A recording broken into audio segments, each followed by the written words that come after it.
In the kitchen, craft is everything. An ounce more, a minute less can make all the difference. Yet, as a Michelin-starred chef, I know my own work is only ever as good as my ingredients. And in this series, I'm teaming up with the Balvenie to meet the extraordinary craftspeople supplying produce to some of the finest kitchens in Britain. Along the way, I'll be sourcing items for a celebration, bringing together the very best of British culinary craft. I'm Michel Roux, and this is the Craftsman's Dinner.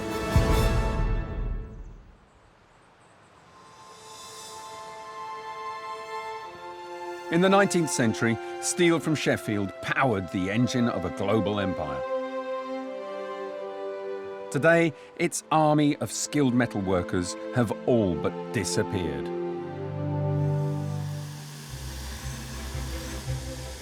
But if you know where to look, you'll find that not quite all of them have gone.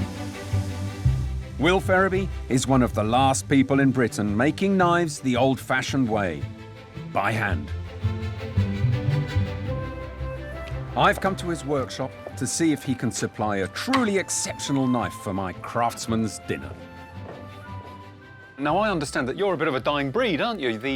One of the last knife makers in Sheffield, or even Britain. Yes, indeed. There's not many of us left nowadays. Sheffield has definitely seen a decline in the knife-making industry. So how long have you been making knives? Oh, I started off when I was a teenager, when I was probably 12. But I've always loved hitting metal with your ear protectors on. Like, you can hear the ping, and there's a kind of a ping and a thud, but it's not really loud, and you can keep it up for hours. Very therapeutic. It's Will's lifelong love of hammering metal that leaves his knives with the unmistakable mark of their maker. Tell me a little bit about your knives. So this is my chef's knife, so this is the most popular knife. Let's have a little feel of it. It looks... wow. I mean, it just looks stunning. In fact, I don't know if I should use it as a knife. I'd rather just hang it up. It's a piece, I mean, it is a piece of art.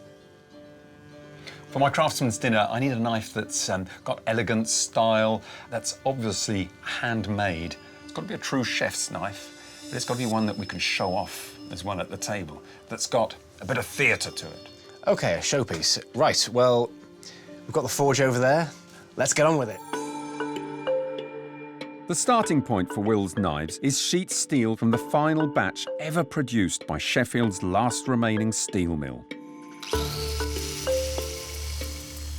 Once the initial shape is cut out, it's time for the fun bit, forging the steel. The blade is heated until it's white hot and then hammered while soft.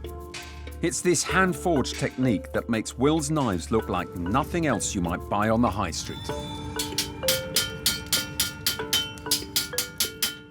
So what is it, Will, in layman's terms, that you're actually doing? OK, the forging process is all about texturising the whole length of the blade and then putting these distinctive dink marks in using the back of the hammer. It's almost like your signature on the knife, because it's every single hole there is different, it's unique to each blade, and it's you. It's your stamp. It literally is, yeah. Right, well, I want to go at this. I want to see if I'm any good at this. Excellent, let's do it. Forging can be a hazardous business. Oh, my word, I think it's been used. Yeah, I set it on fire a couple of weeks ago. It's not fireproof. Luckily, Will's agreed to lend me his state-of-the-art designer workwear. Health and safety. I'm ready. All right, let's get you going. You can light it. Sweet. All right, so here's the gauge here. Right. There you go. Can't go wrong. Can't go wrong, he says. My God. You can probably crank it up a bit further. Yeah? Whoa!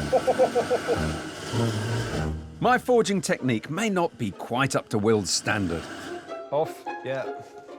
So this side? Yep, go for it. All the same, it's hugely rewarding to know that every mark I make will leave a permanent impression on my very own blade.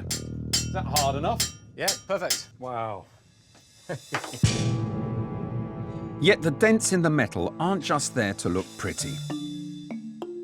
While slicing, each bump acts as a miniature air pocket. It means that while food might cling to the smooth blade of a factory-made knife, it simply slides off a Ferraby blade. That was great fun. But it's amazing to think that all that work you do just for a single knife. Yeah, probably about 10 heats. 10 times you have to go through that whole operation. Yeah, but it's worthwhile, because every single mark shows. Great craftsmanship doesn't always mean using the latest tools. Will's hand-operated belt grinder is over 80 years old. It's the kind of equipment that's now simply impossible to buy. All the same, this somewhat elderly piece of kit allows Will to produce results that far exceed what could be achieved in a factory. Now, how long does it take you to do that whole process? It might take 8 hours. Gee. And how's that in comparison to factories? Oh, so a factory might put an edge on in, say, 8 seconds. 8 seconds and, what, about 3 hours, 4 hours work? Yeah, that's what we're looking at. So why go to all this length to grind the knife? It's the only way to produce the sharpest edge in the world. The V-shaped tip at the edge of a factory-made blade might look sharp, but it blunts easily. The convex grind on Will's knife, however, is gently curved all the way to the tip. It means it's not only the sharpest blade around, but incredibly hard to blunt. Ultimately, this is the perfect knife. Well, I'm pretty confident that you're not going to find a sharper knife than this, but we can put it to the test later if you like. In today's Sheffield, tools made by hand may well be a rarity. Yet for me, they will always offer something far above their machine-made equivalents. The pleasure in using a knife like Will's is the knowledge that even its smallest detail is the result of hours of real human love and attention. I leave Will in the heat of the workshop to add the final touches to the blade. A few days later, I'm back to pick up the final product for my craftsman's dinner.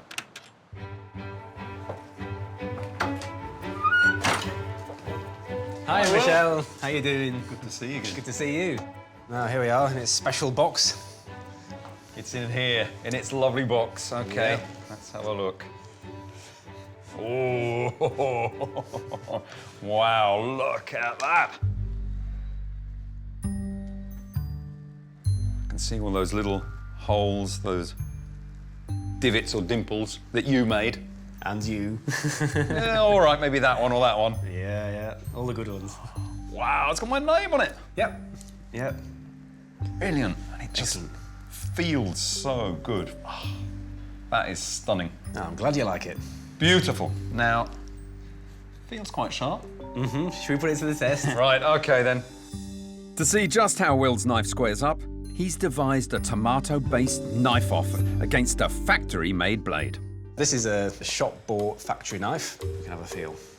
Yeah, that's reasonably sharp. I mean, it's a good knife. It's a good chef's knife. Grand. And if you just pop it on the bowl there, Yeah. with the edge pointing upwards, Okay.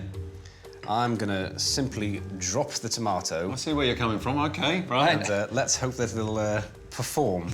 Are you ready? Let's go. Oh, well held, that man.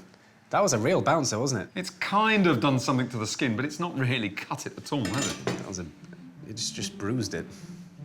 It's a decidedly underwhelming performance from the factory-made blade.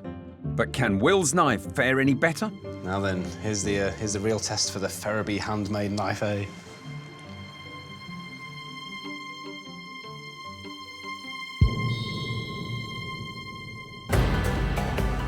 Oh, look at that. Did you hear it? Wow. Perfect! Yay! All right. Well, I told you it was sharp. You know what that calls for? Here we go. A little celebration of your skills And your appreciation. and my appreciation. All right, lovely.